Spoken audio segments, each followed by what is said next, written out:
Sa mga naghahanap ng pampapreskong water activity, patok sa Cagayan de Oro ang whitewater rafting. Para bigyan ng mukha ang balita, Mobile Journal, Francis Orso.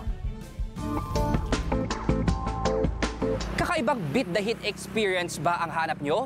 Sa mga may budget at gustong maibsan ang init, bakit di nyo subukang lumipad sa katimugan ng Pilipinas? Dito sa Cagayan de Oro City at subukan ang ipinagmamalaki nilang whitewater rafting adventure. Mula Laguna, dinayo pa ni Noel at ng kanyang mga katrabaho ang Mindanao. Makahanap lang ng level up na experience sa pagtatampisaw sa tubig. Check para sa kanyang bucket list na ma-experience itong whitewater rafting. Tinitignan ko yung klase nung current nung tubig, medyo kinakabahan na ako, no?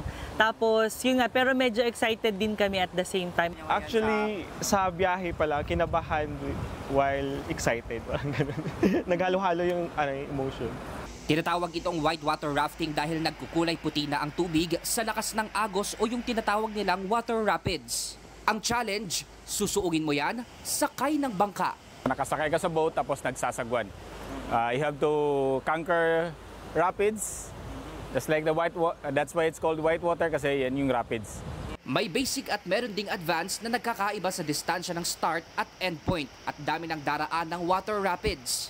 May orientation at may professional raft guide na kasama para siguradong safe.